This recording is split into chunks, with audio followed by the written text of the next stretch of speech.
Hey guys, and welcome back to the channel. So, as a taxi driver, you pick up all sorts of people.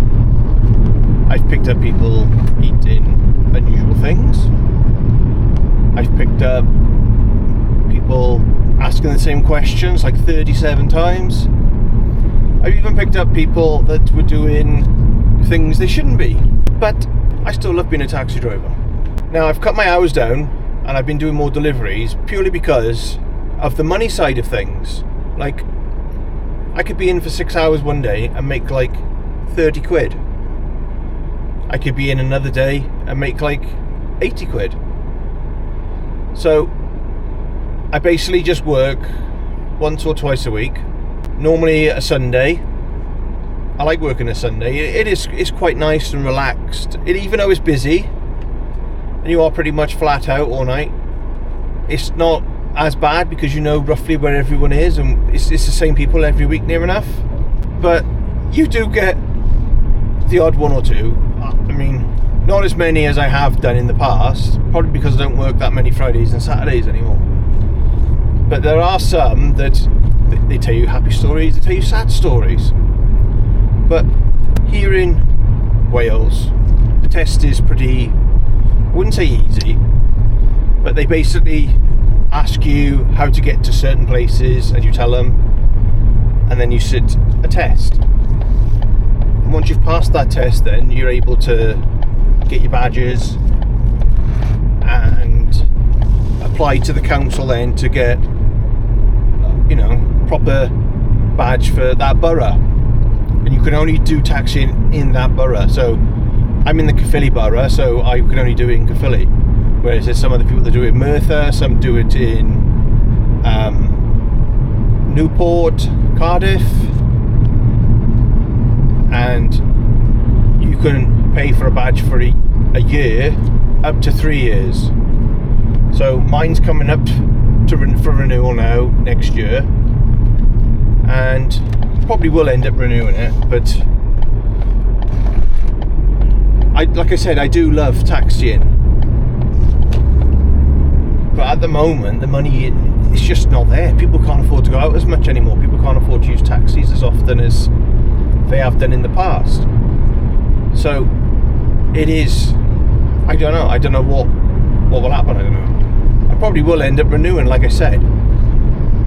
But my hours, I've cut my hours right down, and I can make what I make like in 6 hours taxiing. Like when I've made £30, I can make that in an hour, 2 hours doing deliveries. So don't get me wrong, like I said, I love driving, so any job that I'm driving in, I'm happy. But even some of these deliveries, they do fry my head sometimes, because people you're practically expected by some of these people who deliver you like a Subway to or whatever. They like expect you to cut up their sandwiches and feed them to them. That's how I feel sometimes. That's the impression I get. Obviously I don't do that, but yeah. But it is just mad what people will order. I mean, there's been a few times I've picked up orders and it's literally an energy drink and a vape, or just a vape, or even 8 vapes. And some of them, I've literally, one order I had, I walked out the shop and I walked across the road and I delivered it to them. So they've literally paid £3 delivery charge for me to just walk across the road and deliver it to them. But yeah, I do enjoy doing it. I do tend to stay away from like fast food places because the wait time on some places is ridiculous, and you always get people complaining that their food is cold and whatnot. I'd rather just go and deliver someone's shop. I'd rather go to Asda's and get, I think the most I've had so far is 163 items from a Asda shop, basically a full shop. Now I'd rather do that than go to McDonald's and worry about tipping the drinks and everything. Subway, I do Subway quite a lot. I get on great with the staff in there as well, especially the one in Bargard. That's the one I mainly deliver from. I've done Iceland, Morrison's.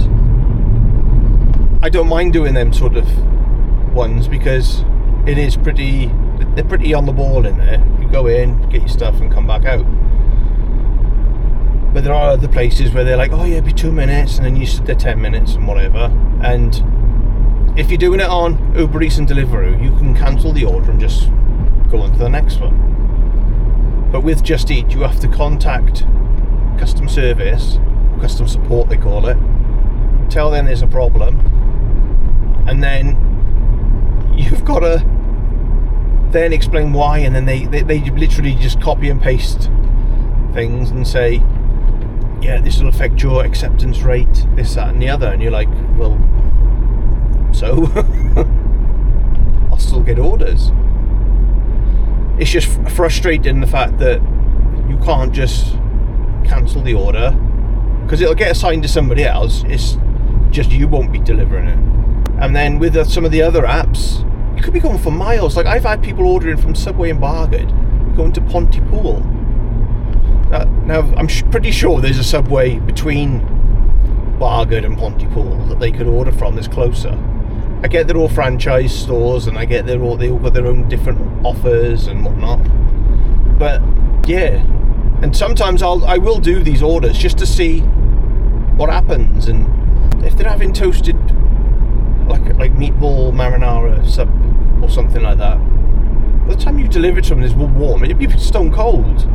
I just don't see the logic there. Yeah, you might get 20% off, but then you're either going to have to chuck your roll in the microwave and all the, if you have salad and that in it, like I do, I have everything in mine, it would go all soggy, and yeah, it wouldn't taste very nice.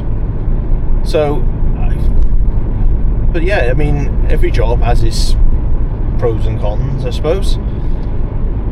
Like, there'd be some days I'm doing deliveries where I won't get many orders at all, and there'd be other days where I could be flat out from the time I go out to the time I come home. But one of the perks of doing like Deliveroo, Uber Eats and that is you're your own boss. You can choose what time you want to go on the road. You can choose what time you want to come off. There's no set time limit. So I tend to try and do deliveries in the school run. So as soon as the boys are dropped off at school, I'll go to the car, go straight online. If I don't get anything, I'll go home, do a few things around the house till an order comes through, because lucky for me, I live in the zone where I work. So if something does come through, then I can do it. I can just get back in the car and just go out. And then normally I end up staying out because I'll get more and more orders. And I'll do that till about 2:30, 3 o'clock. And then me and my wife will go and pick the boys up from school. And then stay home for a few hours, and then maybe about 7 o'clock I'll go back online again. And I'll just go out for 2 hours. I normally go out about 6, 7. And then I'll come home about 8:30. I could stay out longer, but that's normally at Quaintance down about 8:30, and most places stop using the food delivery apps about 10 o'clock, so it's not too bad. But yeah, that's what I do. And like I said, then the days I'm not doing deliveries in the evenings, I'm normally out taxiing. Like a Sunday, I normally do a Thursday and a Sunday, but this week I'm just doing a Sunday at the moment, because like I said, I'm not making much money in the week. But some of the people you pick up, some of them are absolutely lovely. Some of them have got sob stories, and they are really heartbreaking, some of the stories they tell you. Like, and they feel like they can confide in you as a taxi driver. The sob stories, I don't put the sad stories online because they're all quite personal and whatnot. But some of the funniest stories, I mean, one for example, I picked up this woman once. I was taking her home, and she asked if I could quickly stop in the garage so she could grab something quick to eat. So me thinking it'd be something like a sausage roll or a sandwich or a packet of crisps or something like that, a meal deal.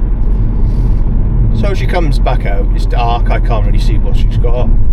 All of a sudden I hear like a tin open, like one of those ones with the ring pulls on top.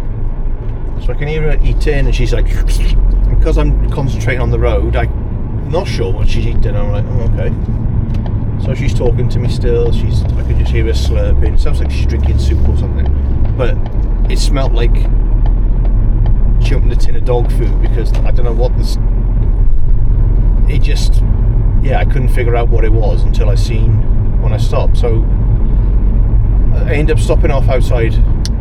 She gives me the money. I turn the light on so she can see her purse, and she's literally, from her chin down, all down the front of her coat, she's got this white sauce, and I'm like, okay. She's eating something like chicken in white wine sauce out of a tin with her fingers. Her fingers are covered in this sauce. It was just it was just bonkers. I just couldn't get over it. And even to this day, I mean, that was like a couple of years ago now, it still sticks fresh in my memory, because it's the most bizarre thing I've seen or heard somebody eat. And then you get other ones then that complain about the price. Like I picked somebody up the other day, and I'm just sort of sat there waiting for her. I got there a couple of minutes early. All of a sudden this woman walks up to my window. I got the window open because the car I was in, the blowers were on full blast. It was no like happy medium. I either turned it off or turned it on, and it would be like a furnace, even though the heat setting was on cold. She's standing there just staring at me, and I'm like, are you okay? She's like, yeah. Carries on standing there. It must have been about 20-30 seconds, and then she goes to me, oh, are you for me? I was like, oh, where are you going? So she tells me her name, her address. Oh, yeah. And she just carries on standing there for like another 15 seconds, and she goes, oh, so where shall I sit? And at the time I was in a minibus, so I was like, I felt like saying, well, just sit wherever you want. There's 8 seats, pick one. So she comes in, she sits down, she looks at the price of the fare, and she's like, oh, no, that's too expensive, I can't pay that, it's too expensive. I was like, right, okay, I'll ring the office and double check, even though I knew this was the right price. So I tell her, and she's like kissing her teeth. She's like, oh my god, this is, that's expensive, blah blah blah. And I'm like, well, what do you want me to do? I said to her, that's the fare at the end of the day. So she reluctantly paid at the end, but she was not happy at all. She said she could see her house from where she works, blah blah. But yeah, it was just like absolutely bonkers. I just thought I'd do a short video to say what I do and sort of things I come up against. And yeah, so if you like the video, please give me a like and a subscribe. Hit that notification bell, all the buttons, all the good things, and I shall see you on the next one.